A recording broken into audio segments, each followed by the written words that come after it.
After the US tariffs imposed by Donald Trump were about to be lifted, now there's another complete 180-degree turn. The tariffs are back again. We're seeing more uncertainty in the market again. At the same time, we're seeing announcements coming in one after another right now, The Bank of England, one of the most important central banks in the world, is on the verge of a massive Bitcoin move. The leading prime minister candidate in the UK wants to include a strategic Bitcoin reserve, drastically lower taxes on Bitcoin, crypto, and the like, and open up significantly to Bitcoin. We're seeing one of the most important soccer clubs in the world, Paris Saint-Germain, opening up to Bitcoin as well, and they've also just announced a strategic Bitcoin reserve. Jack Mallers is buying more Bitcoin, announcing proof of reserves, and is now becoming serious competition for Michael Saylor, since Michael Saylor still hasn't provided proof of reserves. Jerome Powell is meeting with Donald Trump to discuss potential interest rate cuts. So, things are really happening one after another. It's hard to keep up with everything that's happening.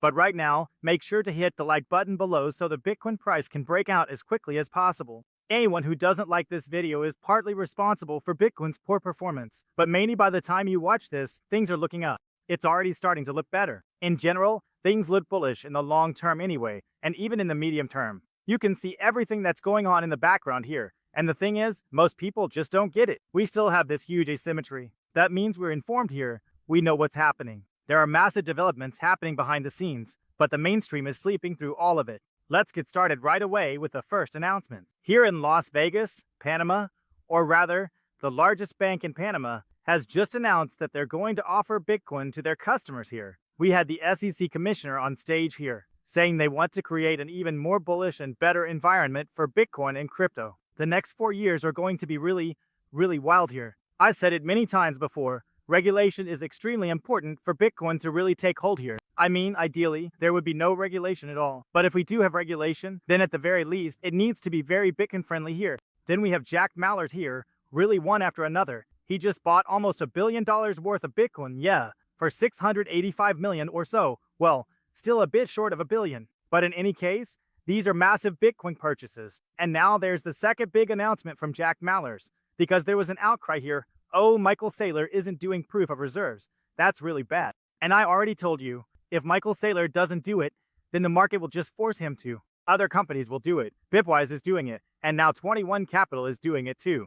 And sooner or later, if people don't like what Michael Saylor is doing, they'll leave MicroStrategy and move over to 21 Capital or other companies that are doing it. He also released a video and says, as Bitcoiners, we hear a lot about how Wall Street has arrived at Bitcoin. With 21, Bitcoin has arrived on Wall Street. Don't trust, but verify. So don't trust, verify. That's also a mantra I can absolutely pass on to you. Don't just trust what I say here. I also keep seeing comments below where people say things like, yeah, Mark, I totally trust what you say. I trust you on that. No, you really shouldn't just trust me. You can question me. You can question everything. Question Bitcoin. Question the monetary system. Question your own thoughts, your own belief patterns. Always stay alert and trust yourself. Or, of course, you have to rely on other people sometimes, but you should really question things. I mean, the thing is, as people always say, Bitcoiners trust each other so much when you actually don't have to trust each other. That's really an oxymoron. But with Bitcoin, it actually works that you can often trust Bitcoiners more, precisely because Bitcoiners don't trust that easily. That means they verify more. I know that sounds really strange. And we also have some more announcements, but we'll get to those in a moment. Right now, we need to quickly take a look at Donald Trump, because what's happening with Donald Trump at the moment is really important, because tariffs worldwide, they have a huge impact on the entire financial markets, on Bitcoin, and so on. First, we had the situation where a federal court basically wanted to order that Donald Trump could not maintain the tariffs, that it was unlawful, and that the whole thing would be rolled back. Then Donald Trump, filed an appeal, and the U.S. Court of Appeals reinstated the counter tariffs imposed by President Trump. So now we have some really crazy developments. Here you can see it laid out pretty chronologically. That means this is truly the most unbelievable market of all time that we're seeing here. You can really say that. We've gone from mutual tariffs to a 90-day tariff pause, then the lifting of tariffs by the U.S. Courts for International Trade, all the way to the reversal of the International Trade Court's decision by a U.S. appeals court. And now the tariffs are back again. Honestly, things couldn't get much crazier here. But that's actually not a good thing for the markets, because we know that the markets don't like this kind of uncertainty. And then there was also that whole chicken out thing, where Donald Trump was accused by a reporter of always chickening out. So, chicken out here means that he announces something and then takes it back again. And it's not just that Donald Trump himself announces things and then takes them back, but then you also have federal courts getting involved, other nations interfering, and so on and so forth. So it's absolute chaos. And that's not necessarily positive for the financial markets. That really needs to be said clearly here. And then there's also the whole story with Donald Trump. We can now actually see that Fed Chairman Powell has met with Trump. And here, Powell also issued a statement saying that he met with Mr. Trump today at the White House at the president's invitation. So Donald Trump invited Jerome Powell. However, Jerome Powell said that he did not reinforce any expectations regarding monetary policy, and that policy would depend on incoming economic data. So apparently they met here, but supposedly didn't talk about monetary policy. In my opinion, that doesn't really sound like a convincing story. I'm sure they talked about monetary policy. Donald Trump always wanted to get Jerome Powell's approval. Yeah, I don't really know what was actually discussed here. It's hard to say. But if Donald Trump is inviting Jerome Powell here, then he probably gave him a piece of his mind and told him, hey man, get your act together. Go ahead and lower the interest rates now. That's what I could imagine. But of course, I don't actually know. That's just speculation. And now let's actually take a look at the British Prime Minister candidate Nigel Farage. And as I understand it, he's currently in the lead. So he has the best chances of becoming the next Prime Minister here in Great Britain. And what he actually wants to do is pretty radical, because he even wants to introduce Bitcoin at the central bank level. And that would be absolutely huge. Here's a short clip. I'll show you. Or rather, there's a short clip from his speech in Las Vegas. Let's watch it real quick, and afterwards I'll give you a summary, then I'll also translate it into German. The Crypto Assets and Digital Finance Bill. Months of work, ladies and gentlemen. We will campaign for this, and we'll put it in place when we win the next general election. So just like Cynthia Lummis has a Bitcoin bill, they now have a crypto and digital asset bill in the UK. He says they're going to fight to push this through if he becomes Prime Minister. And what we're saying is bring crypto and digital assets in from the cold. Have a capital gains rate of 10%. And that means, if taxes are reasonable, people will pay them. We're going to have a Bitcoin digital reserve in the Bank of England. So, a strategic Bitcoin reserve in the Bank of England is really something massive. I mean, the Bank of England is the bank that's currently having trouble with gold transportation payments, meaning with the delivery of gold, they're completely overwhelmed. But what also needs to be said here is, even though this sounds bullish, he also wants to lower taxes here to bring capital gains tax down to 10%. In my opinion, taxes need to be eliminated completely. That's not even up for debate. Capital gains taxes are always theft, always robbery, and always an expropriation. They need to be abolished entirely, like in El Salvador, for example. Otherwise, we can't really use Bitcoin as a means of payment if there's still a capital gains tax on it. Even if it's just 10%, that's still too much. But anyway, what's interesting here is that he keeps mixing up Bitcoin, crypto, and digital assets. At the beginning, he talks about digital assets and crypto, and then at the end, he mentions a Bitcoin reserve. And that's always the thing. You sometimes wonder, is there really a clear line here? Are these people just trying to win votes? Do they actually know what they're talking about or not? Often, when so many things get mixed up, sometimes Bitcoin, sometimes crypto, sometimes digital assets, you can really see that maybe there isn't that much actual knowledge here, and they're just repeating things they've heard. I know, maybe that's not the case at all. Maybe I'm completely off track here. Let me know what you think in the comments below. And